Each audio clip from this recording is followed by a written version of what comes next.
Yes, the very famous Cleopatra. Yeah. What? Mike Kermit?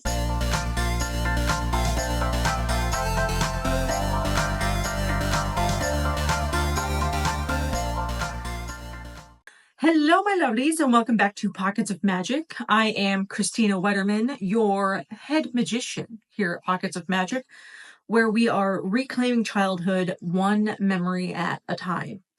And today, I'm so excited, we are doing a segment that I like to call Make History Like a Woman. And we are going to be talking about Cleopatra. Yes, the very famous Cleopatra. Yeah, my Kermit. Did I just do a Kermit? Yay! This came about because somebody I used to know actually didn't realize that there's more than one Cleopatra. And apparently, I know a lot more about ancient Egypt than the normal average person because I'm crazy. But as I said in my intro video, I went into my ancient Egypt era and never came out. I love it. So here we go. Now, before I can actually tell you about Cleopatra herself, I have to give you some context. Yes, I know. Context is so boring, Christina. Why do we need? Because context is important. If you don't have the context, I can't tell you this. I have to. It's like giving you the end of the story without giving you the beginning and the middle. So we're going to start at the beginning. The Cleopatra that we are referring to, she was known as Cleopatra the Seventh. Wow, that's hard to say. Cleopatra the Seventh Theophilopater, which means father-loving goddess. I'm going to give you not even the prologue. This is like the prologue, the prequel, whatever. Context. When we talk about Egypt, generally speaking, we're talking about when Upper and Lower Egypt were combined into one kingdom, because for the longest time they were two separate kingdoms. And by the way, they are reversed because, as I recall, the Nile flows the opposite direction than you would think it would, or than most rivers do. So Upper Egypt is actually the lower half and Lower Egypt is the upper half. Upper and Lower Egypt were united together around 3150 BCE. And for those of you who don't know, BCE stands for Before Common Era. And then we also have CE, which is Common Era, which is where we are like in modern times. We're in the Common Era. At some point, historians and scholars started using BCE and CE instead of, what are they, BC, before Christ, or AD, Anno Domini, in the year of our Lord. For those who don't adhere to, say, Christianity or biblical teachings or anything of the sort, they would use BCE and CE respectively. Upper and Lower Egypt were united in 3150 BCE under the pharaoh Menes, also known as Narmer, and this is what started the early dynastic kingdom of... What country am I talking about? Egypt. I've only said Egypt a bazillion times already. Egypt is generally broken up into three main sections. You have your Old Dynastic period or Old Kingdom, your Middle Kingdom, and your New Kingdom. Now, there are minor periods in between each of those. As I recall, what happened during each of those is you had so many pharaohs coming and going and coming and going and coming and going. There weren't any set, like, long-lasting dynasties. So that's why they get broken up into these main ones. Now, the Old Kingdom, this is roughly 2700 BCE to 2200 BCE. These guys are your pyramid builders. So you've got the pyramids at Giza, Djoser's pyramid, and I can't remember the name of the other one that starts with an S. It's going to drive me nuts. I'm going to look it up after we get done here. So those are your pyramid builders. The Middle Kingdom. This kingdom lasts from about 2050 BCE to 1800 BCE. And to be quite honest, I couldn't really find anything that these guys did. I think the Middle Kingdom was essentially just a time of peace. Okay, maybe not a time of peace because there was a lot of wars and things, but there's nobody well known from this period that I could find.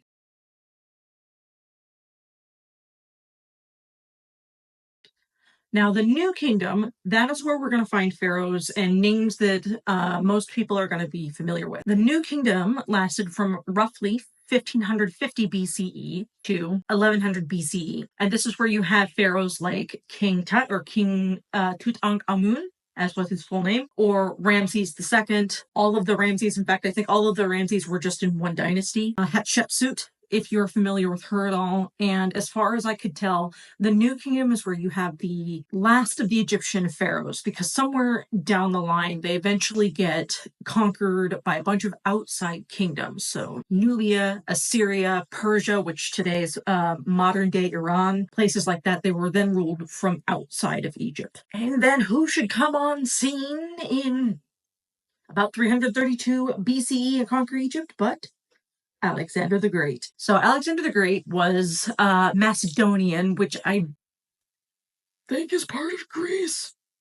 Hang on. Yes, it was a part of Greece, but I think it was separate from Greece at the time. He comes in and he's conquering the known world at the time, and he conquers Egypt in about 332 BCE, give or take. He, as we all know, dies without issue.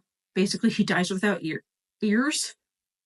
I don't know if he died without ears, but he definitely died without heirs. And then his kingdom gets split between his 4 generals. And this was like a whole thing. Like the generals were all, I don't know if they like went to war over who got what, but I think it was like a large deal. Big deal. Big deal. It was a big deal. And middle. Essentially, his general Ptolemy won Egypt, thereby establishing the Ptolemaic dynasty. He actually became known as Ptolemy the First Soter. So we've gone over like the prequel stuff. Now we're getting into the prequel stuff.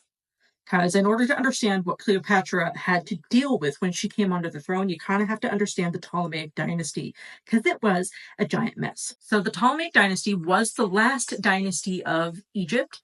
They were Greek, and from what I read, they ruled differently in that they ruled from inside Egypt. So all of those other outside dynasties and empires that had conquered Egypt before, Nubia, Assyria, Persia, they ruled from outside Egypt. The Ptolemies ruled from within Egypt, I believe from the seat of Alexandria. As all great men are wont to do, Alexander went around conquering worlds and then naming cities after himself. I don't even know how many Alexandrias he established, but there was one in Egypt. And that's where the Ptolemies ruled from. What was different about the Ptolemaic rulers is that they actually adopted the term or the title of pharaoh along with a Greek title of basileus. They essentially adopted the Greek term for king or monarch. They combined the two. They were Greek and they were trying to adopt Egyptian practices as well, which I think is important because, again, before all of this, Egyptians had been ruled from outside with these other empires that were doing whatever they wanted and ruling however they wanted. What's really important to note about the Ptolemaic dynasties, they portrayed themselves in Egyptian stylings and dress, but they did keep their Hellenistic traditions and characters. So they mostly spoke in what is known as Koine Greek. So I think in a lot of ways they really appealed to the Egyptian people by adopting Egyptian style and dress, but they also maintained Greek style, Greek traditions, and things like that. What is most notable about the Ptolemaic dynasty? I'm going to go back a little bit. Egyptian pharaohs were known for intermarrying. They did a lot of intermarrying. You would have brothers and sisters that married, half brothers, half sisters, full sisters. I believe some pharaohs would eventually marry their daughters when they were old enough. This was just a very common practice amongst Egyptian pharaohs because it kept the royal bloodlines royal. And that's essentially why, if you look at Egyptian dynasties further down, like in the New Kingdom, that's why a lot of them have a lot of health issues. In fact, I think it might be Akhenaten, King Tut's father. If you look at his statues, he's got like these really elongated earlobes and like a very protruding stomach. I think it's Akhenaten. I could be wrong, but a lot of it historians think that that's from all of the intermarrying that the royal families did. So by the time we get to the Ptolemaic dynasty, obviously that has gone out. Empires aren't doing that anymore. However, starting with Ptolemy II, the son and heir to Ptolemy I, so Alexander's general, they actually did start sibling marriage with Ptolemy II. And this was something that they kept throughout the whole of the Ptolemaic dynasty, were these sibling marriages and being really involved in Egyptian religious life. Now, one thing to note about the Ptolemaic dynasty is that they used the same names a lot, like a ton. Cleopatra was a common one eventually, and I'm going to talk about that in just a second. All of the boys were named Ptolemy. Each one of these Ptolemies had a different nickname, like Chickpea, Savior, Big Pouch, or I've also read it as Fatty, and Flute Player was another one, and that Flute Player actually refers to Cleopatra's father. So Cleopatra, Ptolemy, Arsinoe, and Berenike were the common names amongst the Ptolemaic dynasty. What's interesting about the name Cleopatra is that it actually doesn't come from Egypt, and it doesn't come necessarily from the Ptolemies themselves, but from the Seleucid Empire. Now, who the heck are the Seleucids, Christina? Good question. So if you remember Alexander the Great's 4 generals, Ptolemy got Egypt, and his other generals, Seleucus I, Nicator, whatever, he got West Asia and Syria. This is actually where we get the name Cleopatra. The first Cleopatra was a princess of and an descendant of Seleucus I in this empire. She was known as Cleopatra Epiphanes Syra. I believe it's Syra, not Syra. She married Ptolemy V in about 193 BCE as part of a peace treaty between Syria and Egypt. So that's actually where the name Cleopatra comes from. It is a Seleucid Empire name, and it was brought into the Ptolemaic dynasty right around 193 BCE. So we've gone over the prequel stuff. Here's the prologue, i.e., the immediate context that Cleopatra was born into. The Ptolemaic dynasty had a lot of fighting. There was a lot of infighting. None of these family members got along at all. I don't even know how the Ptolemaic dynasty lasted as long as it did, to be quite frank. You literally have parents favoring one child over another and going to war with the other child to get their favorite child on the throne. You have killing family members, uncles, mothers, fathers, brothers, sisters, daughters, murder, intrigue, marriage, sibling. Basically, if you want some tea. Now, pour the tea. Just read about the Ptolemies. Literally, I was sitting there researching all this, reading up on all of this, and if you want some tea and you want some drama, just read about the Ptolemaic dynasty, because it's ridiculous. But it's also great! So you have all of this infighting amongst this dynasty that cannot get along. They can't keep a pharaoh or a monarch on the throne for long enough to matter, essentially, because everybody is like, no, I want power. No, I want power. No, I do. This person's better than you. I love this son more than I love that son. The whole thing. Over in the east, you have Rome rising in power. By the time Cleopatra comes into power, Egypt is a tangled mess, just filled with a bunch of infighting and Rome encroaching and trying to essentially annex Egypt to become part of their empire. And in case you don't know necessarily what annex means, it's kind of like what Russia keeps trying to do to Ukraine, which is adding it to part of their empire or their country as a subordinate nation or group of people. And so that's what Rome was trying to do to Egypt. This part of Egyptian history just gets really convoluted and really long. Ridiculous. So I tried to whittle this down a little bit so that we could kind of understand what's going on here without getting lost in the weeds. So Cleopatra's father was Ptolemy the 12th Auletes. Auletes, by the way, means flute player. That's where we get flute player. And he was an illegitimate son of, we think, Ptolemy the 9th. We're not sure. We do know that he was a bastard son of a monarch of some sort. So he wasn't ever supposed to inherit the throne at all. This is how frickin' messy this whole era is. Ptolemy the 12th should not have been pharaoh. And also, he wasn't very good at it. We'll get to that in a minute. To make a very long, convoluted story a little less long, Ptolemy the 12th and his brother had been exiled from Egypt, or they were they're held in captivity by Mithridates the 6th of Pontus. Meanwhile, Ptolemy the 9th died in December of 81 BCE, and he was succeeded by Berenike the 3rd. Now, Berenike the 3rd was Ptolemy the 9th's daughter, and she was very, very incredibly popular with the people of Alexandria. And one thing I learned doing all this reading and research is you don't mess with Alexandrians. Bad idea. In April 80 BCE, Ptolemy X's son, Ptolemy XI, I know this has gotten confusing. So Berenike III succeeded her father Ptolemy IX, and then Ptolemy X's son, Ptolemy XI, was installed as Berenike III's husband and co-regent. Hopefully that made sense. Berenike III and Ptolemy XI are cousins that get married, and literally right after marrying her, I don't know if I can say this on YouTube. He married her and then he killed her immediately, and that was just not a good idea because the Alexandrians, they formed a mob, stormed the palace, and killed him. Yeah. He definitely fat-foed. He fat-foed real hard. That's the mess. That's the beginning of the mess that Cleopatra has to deal with. After Ptolemy XI is killed by this mob for promptly getting rid of his wife, his very popular wife, the Alexandrians, basically like the nobles or the people that made the decisions or whatever in Alexandria, summoned Ptolemy XII to take over the kingship. His brother that he was exiled with was given Cyprus to rule. So if you don't know what Cyprus is, it's a little island off the coast of Lebanon. It's to the east of Lebanon in the Mediterranean Sea.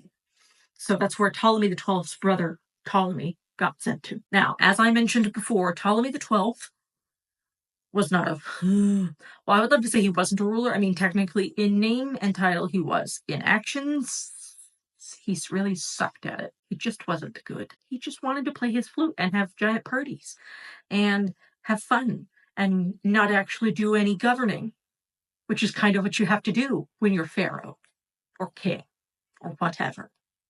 But what do I know? I just live here. Generally, Ptolemy XII is portrayed as weak and self-indulgent, drunk, and a lover of music, hence flute player. Which, by the way, his nickname Auletes, or flute player, is meant to be derogatory.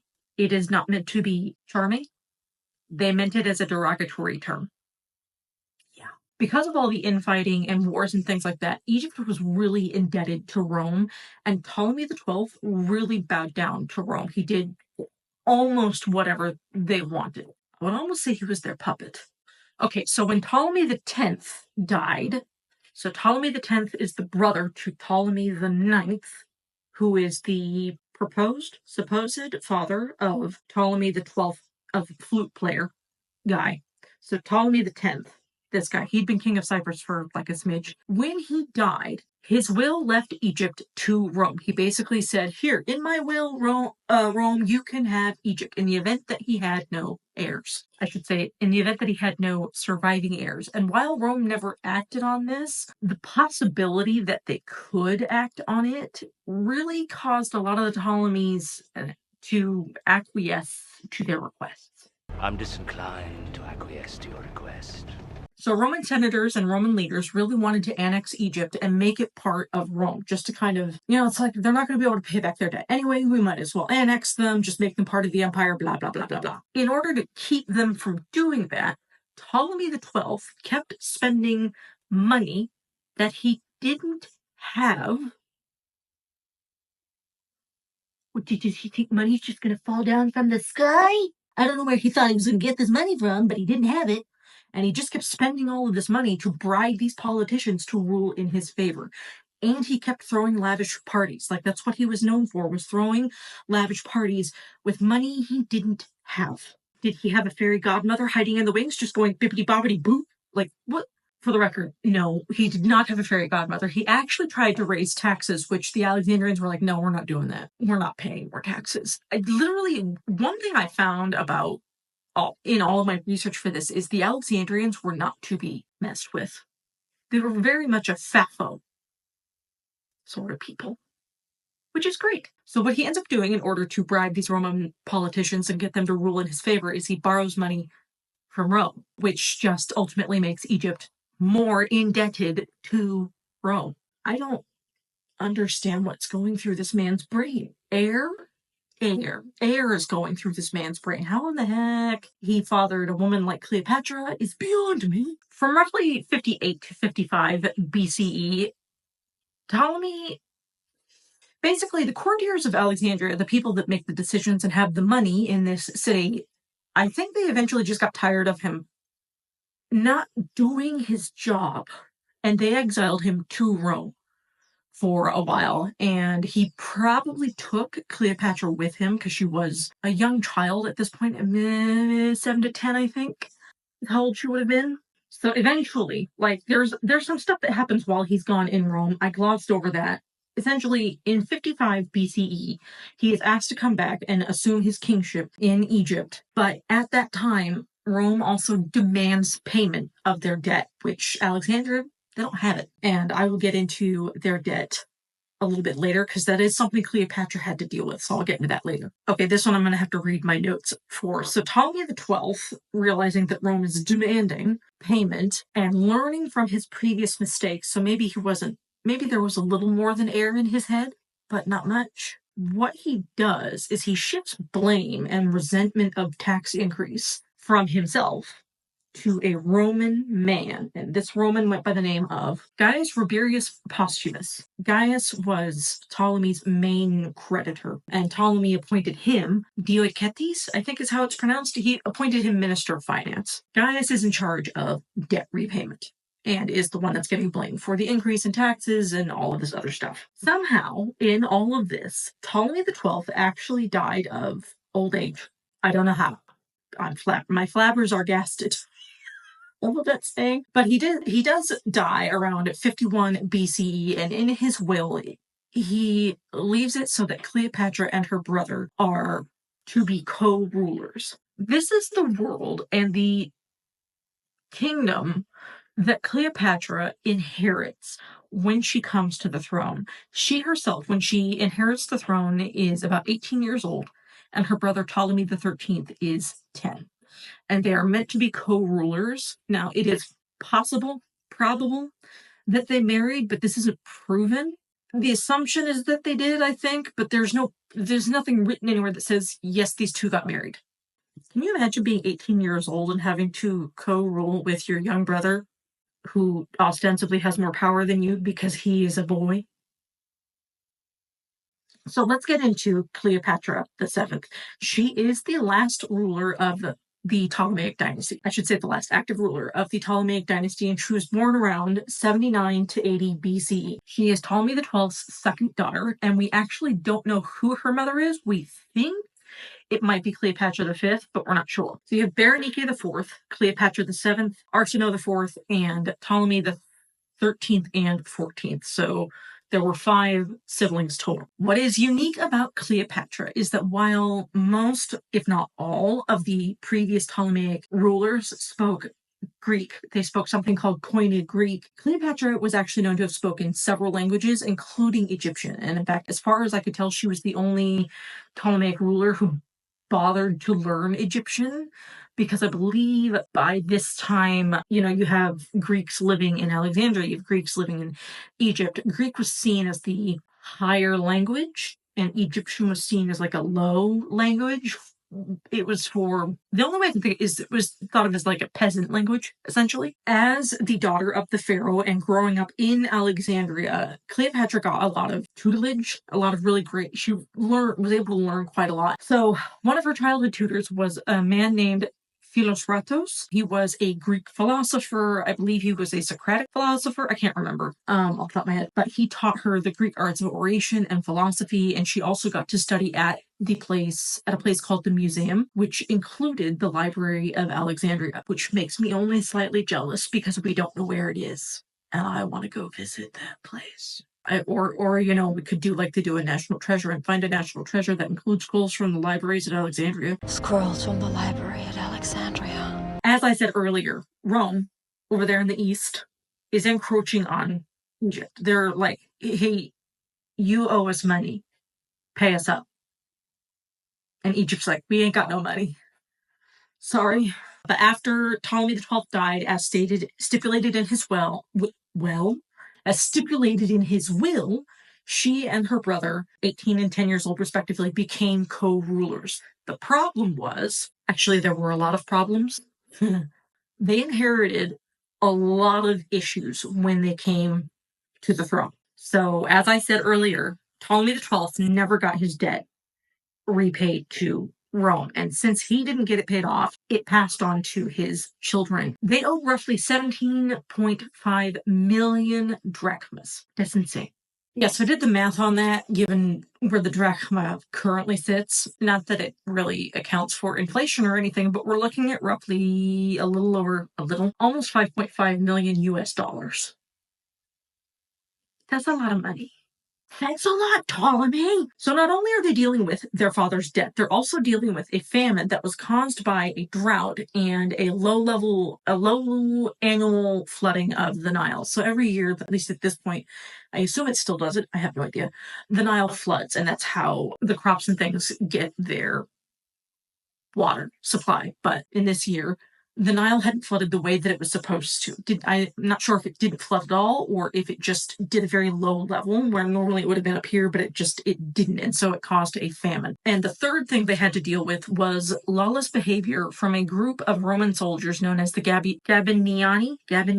They had been brought to Egypt as a garrison and now they were unemployed, because Ptolemy XII was dead, and I think their Roman leader was either dead or he had been sent back to Rome. I'm not sure which. These are the three main things they were dealing with when these two young kids essentially came to the throne. You had their father's massive debt, a huge famine caused by drought, and lawless behavior by these Roman soldiers who were basically bored. Apparently, we can't let anybody in this day and age get bored. So for a while, Cleopatra and her brother, they did rule together. They were both officially signing documents together, but eventually Cleopatra started listing herself as like the sole ruler and the sole signer of things. Because Ptolemy XIII was so young, remember he's like 10 years old at this point, he had a lot of advisors, co-regents and all this other stuff, and those would have been the men with the real power.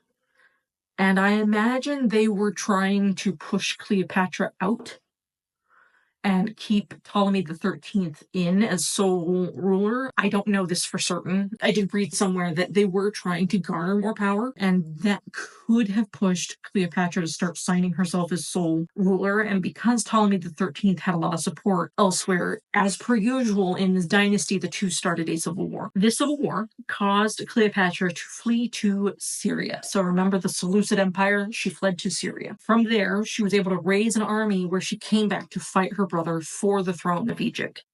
Okay, so now we're actually going to get into what Cleopatra is most well known for, her relationships with Julius Caesar and Mark Antony. And I debated about whether or not I wanted to cover a lot of it, these two relationships in this video.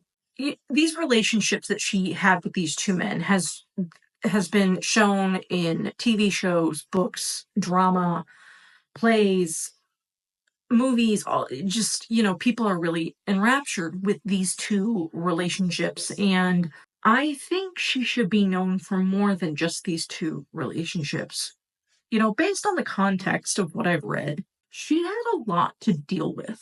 And I think her relationships with these two men were, maybe they were romantically motivated. I think they were more politically motivated on her end. Because remember, Julius Caesar was the leader of Rome, and getting into a relationship with the leader of Rome, the empire whom you owe a crap ton of money to, not a bad idea politically. So we'll focus on their relationships a little bit because I think it would be helpful to see the political side of both of these relationships rather than the more dramatized versions that we usually see and that we usually hear about, read, or whatever. So Julius Caesar, who has risen in power in Rome, actually comes to Alexandria to kind of see if he can quell this war between these two siblings. And this is when Cleopatra realized that she would need Rome to remove her brother from the throne. Like, she wasn't going to be able to do it without help. Because men rule the world, especially in this day and age. As far as anything I've ever read about Julius Caesar, he was a very smart and intelligent man, and maybe a bit ruthless. Anyway, he wants Egypt's debt to get paid, and it's not going to get paid with this civil war going on. So he wants this civil war to end. And that's where you have these two politically motivated reasons for these two to get along. Cleopatra, she wants the throne and she wants her brother ousted. Caesar wants his debt repaid, and this civil war, not going to happen. So essentially, they both needed each other, and long story short, Caesar's forces eventually defeated Ptolemy XIII, and Cleopatra was established on the throne of Egypt. I think to take Cleopatra's affair with Caesar and even Mark Antony, which we'll get to in a minute, really diminishes her wit and her intelligence, her cunning, and her shrewdness. In a lot of ways, she was born into an unjust world. Like, it was also unstable is what I would say. It was unstable what she had been left to deal with. She desperately wanted to keep Rome from annexing. She desperately wanted to keep Rome from annexing Egypt. My assumption is that she felt like her brother couldn't do that. Like, I'm wondering if she looked at her brother, who is a young child, 10 to 13, I think 13 by the time all this stuff goes on or whatever. He's too swayed by his advisors. And so I'm wondering if she just felt like in her brother, she also saw her father.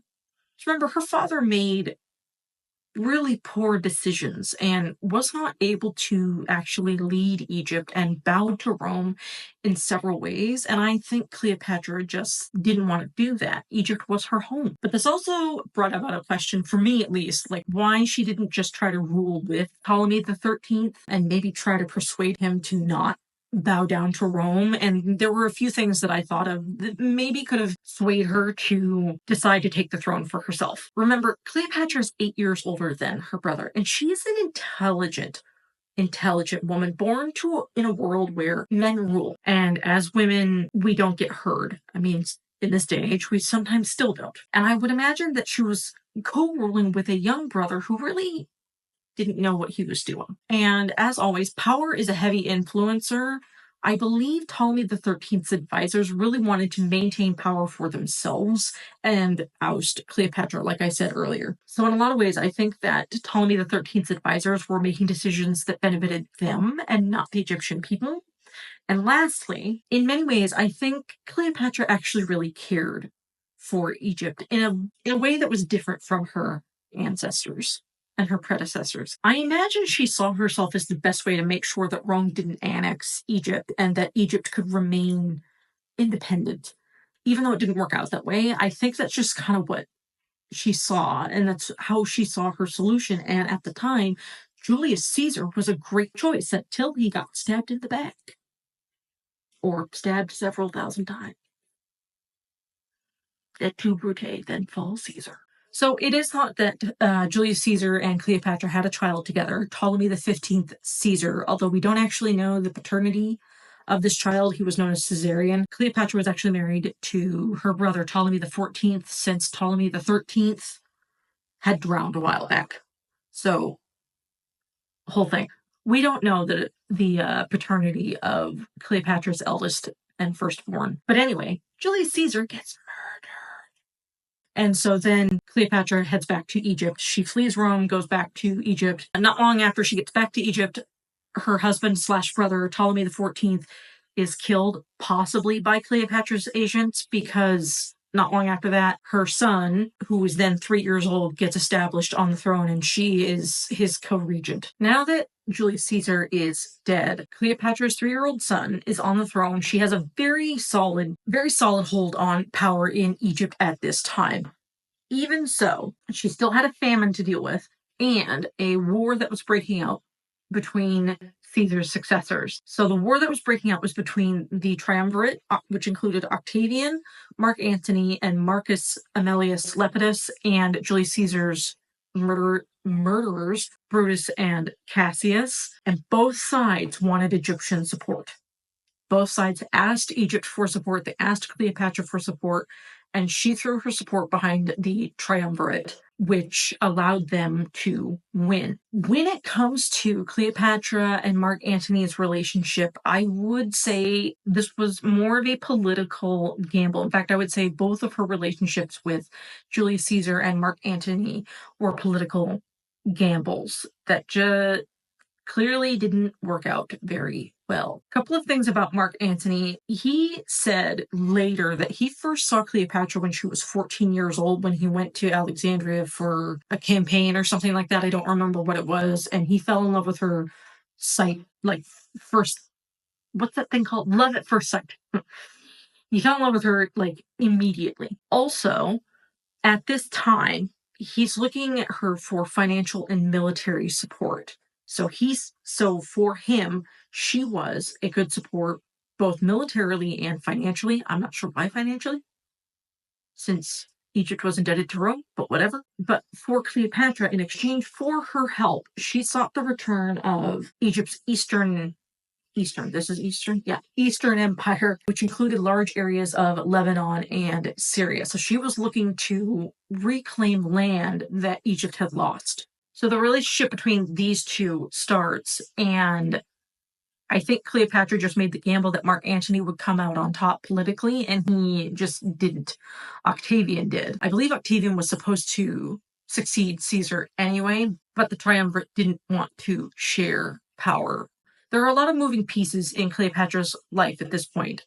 Mark Antony actually ends up getting married to Octavian's sister, in order to create some peace between the two men, or at least ease some tension. So Cleopatra and Mark Antony, at least at that point, had never gotten married. I think they got married later. He was trying to gain control over Octavian, and he was going to war with the Parthians and all this other stuff. And to make a long story very short, Mark Antony didn't win his wars against Octavian. But essentially, Cleopatra supported Mark Antony because she thought that he would come out on top and would win out over Octavian. And that just didn't happen.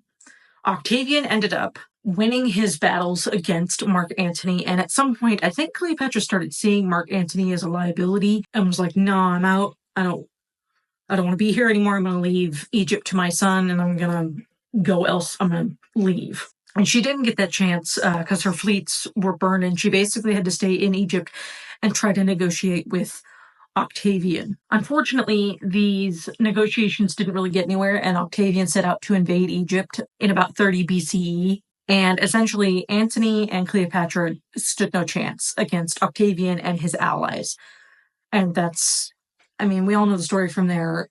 They both end up committing suicide, or supposedly. And that's essentially the end of the story of Cleopatra. I think in her relationships with these two men, these two at one time powerful men, she saw a chance to save Egypt and keep it Egyptian, essentially, or keep it independent. And I think independence is a really important thing for any country, any nation or kingdom.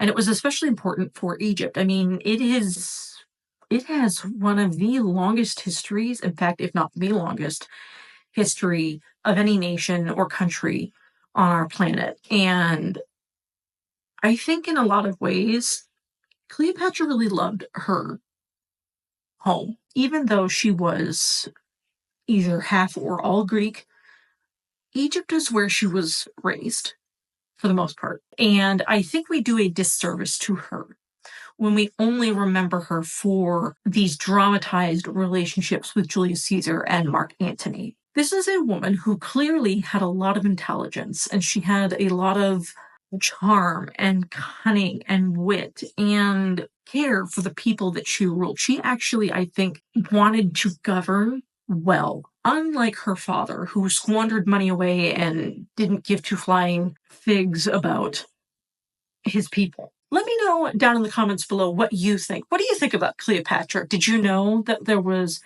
more than one Cleopatra? And what was your favorite thing that you've learned about her? I think she is an incredible woman, and I hope that moving forward we can remember her for more than just her relationships with men. That's all I have for you today on this edition of Make History Like a Woman. I will catch you all next week. Bye.